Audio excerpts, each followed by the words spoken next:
Come join us on another camping trip. This time we're going to Mission Tejas State Park. There is a lot to see and do here, a lot of historical significance, and we're also going to pay a visit to the area and check out the Caddo Indian tribe and what it was like living in their village back in the day. We're also going to just explore the town, so come along and let's get started. We are in Site 14.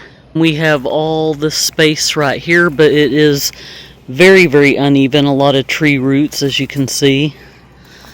But this is all ours. Our closest neighbor is over there. In order to back into our site, we had to go down this very steep hill to push the trailer back, and it was quite a struggle. It was very touch and go for a while. Hey everybody, so we are staying at Mission Tejas State Park here in Grapeland, Texas.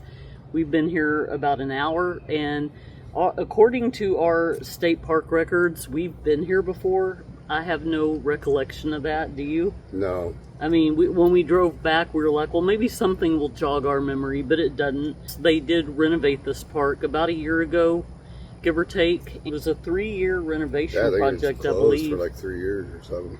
Maybe that's why we don't recognize it. Did they overhaul it that much?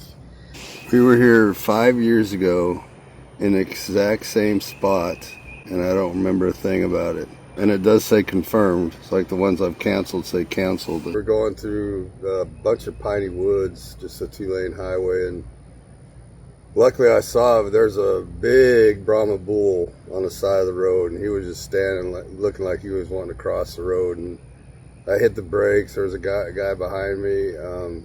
Which, when you're hauling a camper or a fifth wheel or anything, you don't want to be slamming on your brakes. But it was humongous, guys. We thought he was going to cross in front of us, and then the guy behind us was going to hit us. Yeah, I saw him well ahead of time, but I still had to slam on the brakes. I always test the trailer brakes as soon as we take off to make sure that the actual brakes on the trailer are working, because if they weren't, you wouldn't be able to stop that.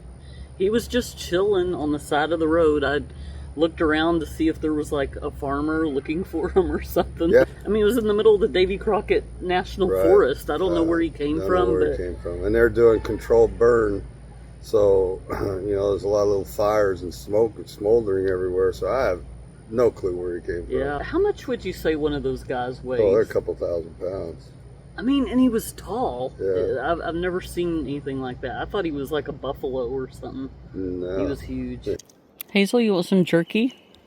There's something so therapeutic about watching her eat jerky.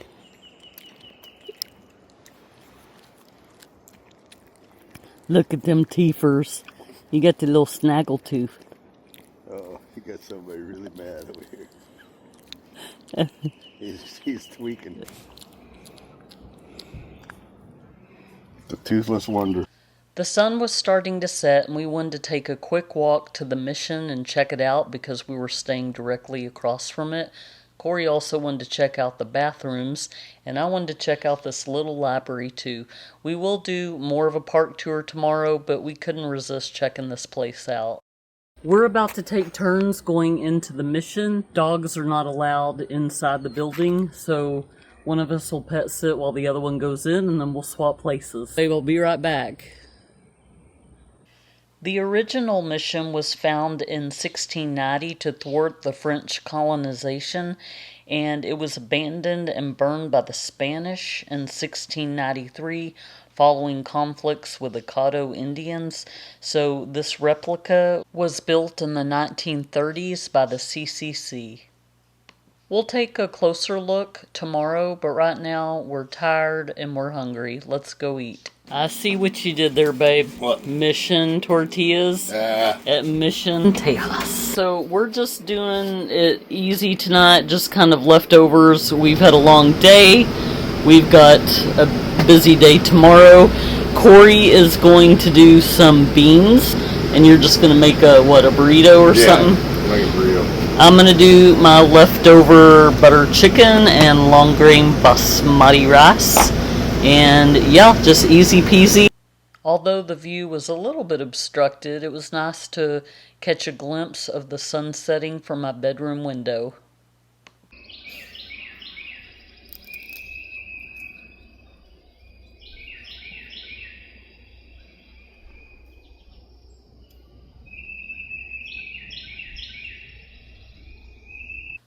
I saw this pretty and unique maple moth on our window. Now it's time to add my state park sticker. Simple breakfast this morning. Boiled egg, avocado. Corey's over there making some coffee and some juice.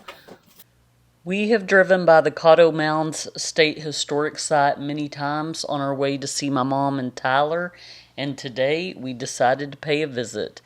Hazel and Waldo and I sat in the car while Corey went and got our tickets. When Corey got our tickets, we were given a choice on whether or not we wanted to watch the 10-minute educational video.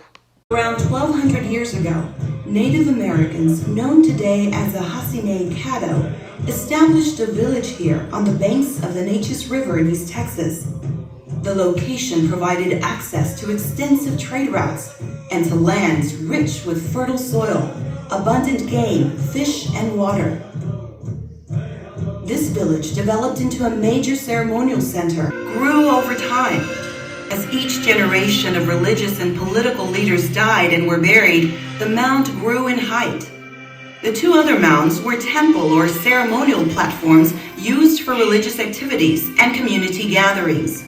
I highly recommend that you choose to watch the video. It was very informative, and they also have a gift shop as well as a little museum, and you can just walk around and read all the history about the Caddo Indians. The historic site is located near Alto, Texas.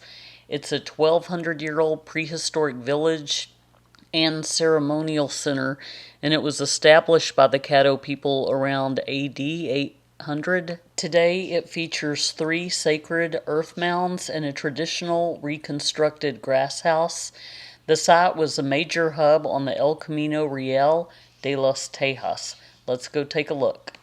First, we're going to take a look at the Snake Women's Garden, and it's a 50 by 50 foot interpretive space created in 2016, showcasing the traditional Caddo agriculture, including the 3 sisters crops, which consisted of corn, beans, and squash.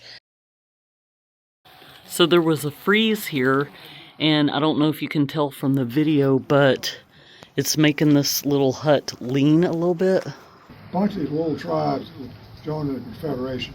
Back in the day when the mounds were here, this was probably the headquarters of the surrounding people. But by the time the Spanish came along, of course, this mound prairie had been abandoned. Texas, Tejas, in the Hassene language, it was originally applied just to the land of the Hassene Confederation of Caddo.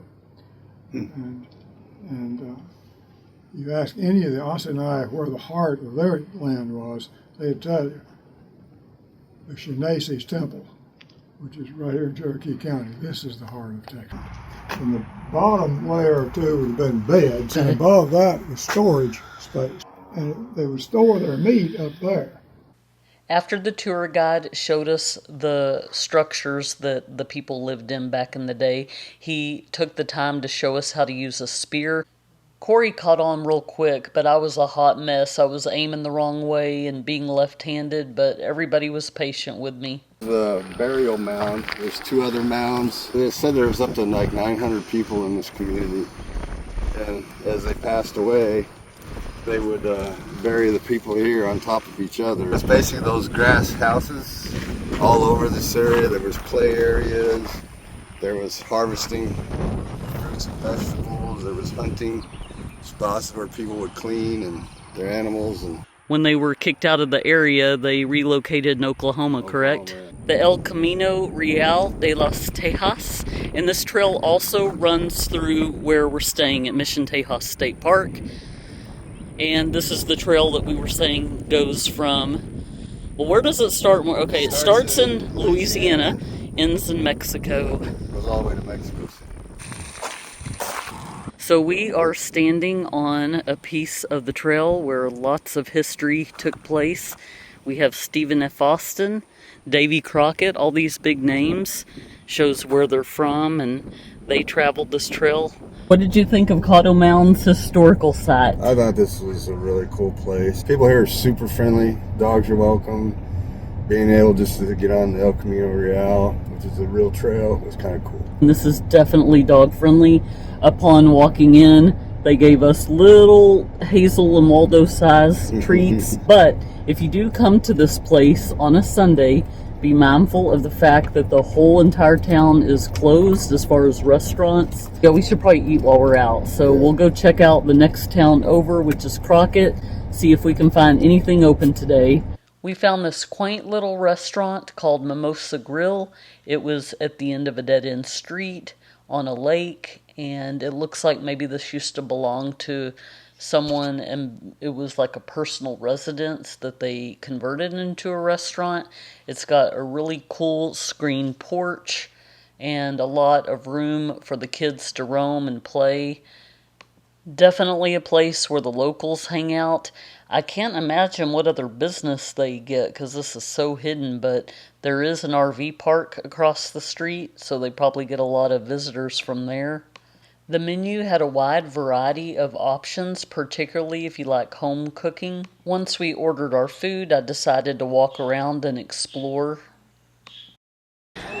And there is a home there, but the lake is right back there. You can almost see the water. Yeah, on the other side of that truck. God bless America. Corey and I are going to trade mashed potatoes because he likes the white gravy and I like the brown. He got smothered steak, is that right? Mm-hmm. And I got chicken fried steak with some Texas toast. What'd you get for your other side? I got the mixed squash, and it looks fantastic. Our server said that was her favorite thing on the menu. Was it good? Mm. And I got these fresh green beans with onions, and these definitely are not canned. These are delicious. Tell me how your smothered steak is. I haven't had a chance to try it. You actually got to feed this low man. Well, they approve. Oh, it was seasoned real well. Kind of charred. It's Ooh, really good. Yum. Really good. So good. A lot of good seasoning. I love mashed potatoes with the skins. Okay, guys, which is better? Smothered steak or chicken fried steak? Man, he's wolfing that down. He's hungry. Hey, no, Waldo, you had some. Hazel? The squash. So what did you think of Mimosa Grill? You know, I like the vibe there. It looks like it's like a local spot, you know. Not a whole lot of people there, but it's out here in the middle of nowhere. I think there's a marina and RV park down here, but there's just kind of lake lots, and there's no gas station or anything out here. But the food was really good. I really enjoyed it a lot. I'm a sucker for squash, and they had a stewed squash medley, which is outstanding. The meat was well flavored. And my chicken fried steak was delicious. Chicken fried steak is normally a more tough piece of meat, but they tenderized the heck out of my steak. You could almost just cut it with a little butter knife. And we got some dessert to go. He got coconut pie. I got chocolate pie because we are full. We have not eaten that much in quite some time.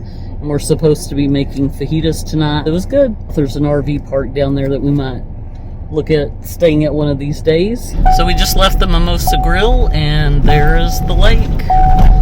There is the RV park, I guess. Crockett Waterfront RV Resort Marina. Hunt Brothers.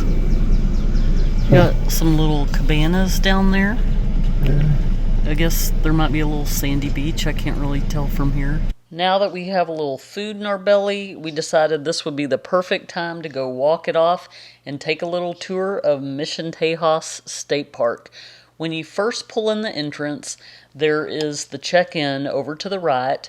There's also a little museum there, as well as a little small store for your basic essentials, in case you forgot something. Next, we're going to go check out the log cabin. The Rice family brought up 9 children, enlarging this cabin several times, and after a grandson built a frame home in 1919, this old cabin became a farm storage shed.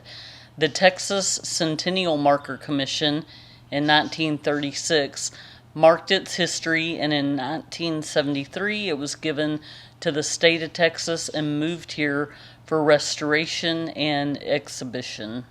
The first section of the home was built in 1828, and the additional rooms were added later, as I mentioned before. Joseph and his wife, Willie Rice, lived in this house with their large family, and many early settlers referred to it as the Old Stagecoach Inn, as it also served as a way station for travelers.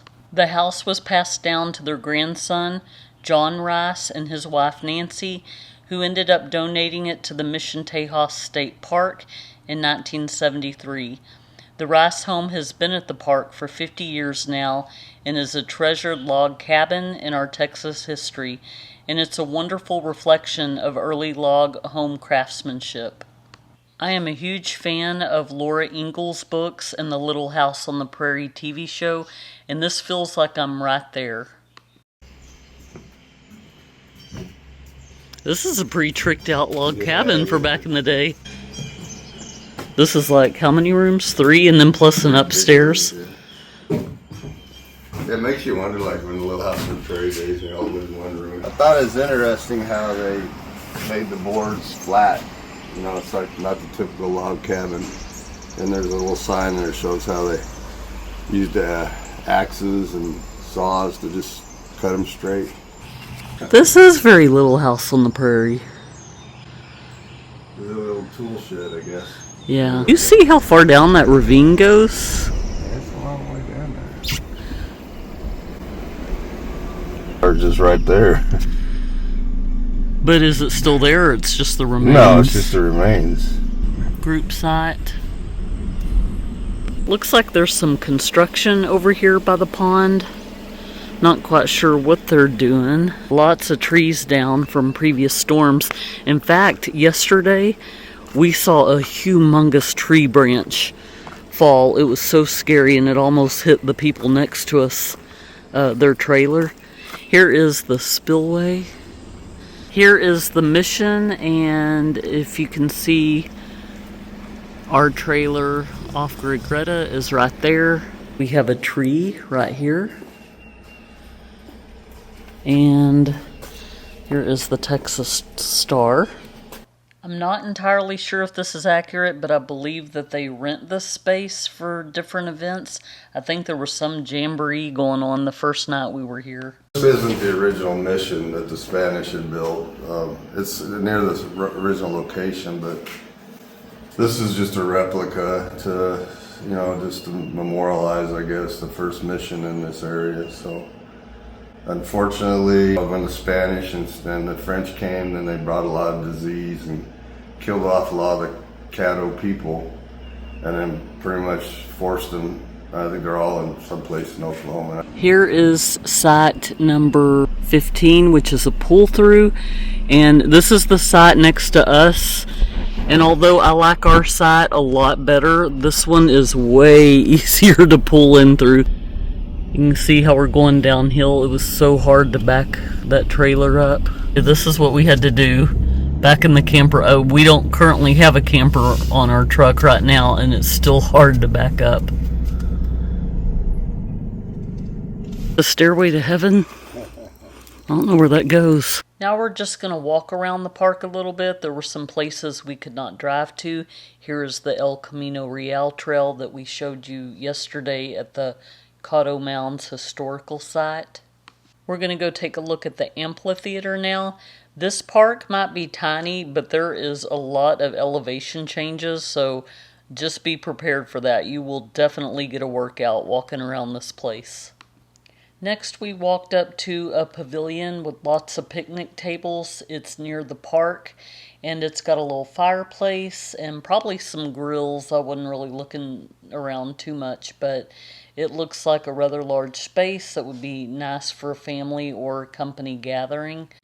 Here is the nearby playground. There's tons of more picnic tables for the day use crowd, and there's also some restrooms off in the distance.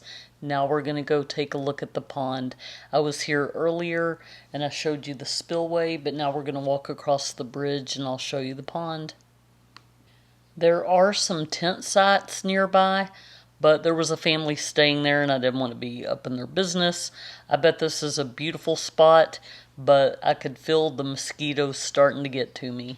So we are going to be having asparagus with our fajitas, which is kind of an unusual combination, but we needed to use these up. And Corey will be infusing the asparagus with this garlic-infused olive oil. Hazel, you want some fajitas? It's beautiful. It'll start doing fire. The Chihuahuas get to be our little taste testers.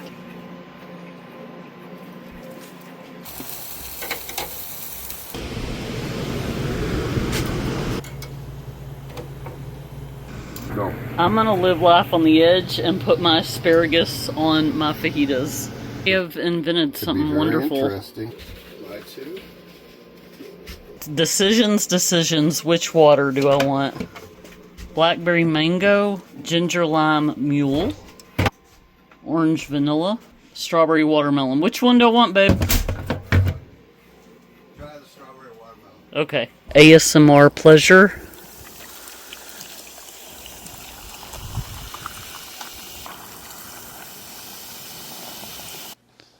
The fajitas were amazing. We just spent the last night hanging out, watching the sunset, and enjoying nature in our campsite. What'd you think of Mission Tejas State Park? I like this park a lot. It was real quiet. There's only like 15 RV hookups. There's a couple primitives and some group camp, but there was hardly any people here. Overall, quiet. I like it. It's easy to get in and out. So it's a good Well, park. not exactly in our space. Well, yeah. It's not easy to get in and out, but I hear what you're saying. It was a great time, very quaint, cozy, small state park, but yet the sites are surprisingly spread out. Lots of historical significance. There were a couple of historical markers we did not go look at in the park, one being the remnants of a fire tower, simply because it's not there anymore. We would have done all that walking, busting our rump to get up there, and it's just like, okay, this is where it used to be. And then same with some bathtubs. There's these mysterious bathtubs that were there, and they're not even there anymore, so it's not like we can go show you the bathtubs. It's just like a couple of little holes in the ground from where they used to be, and nobody really knows how they got there, why they were just randomly there on the trail. If that's, was it by a spring maybe that dried up, or Yeah, I don't know. There that's was just not a kind of good random. explanation for it. But You think Davy Crockett just yeah, maybe just built him a took bathtub. took a dip in the tub before continuing on his path? I don't know. Make sure you pack what you need, because the closest town is not exactly just right up the road. So we had a great time. Hope you enjoyed the video, and we'll see you on the next adventure. Bye, everyone.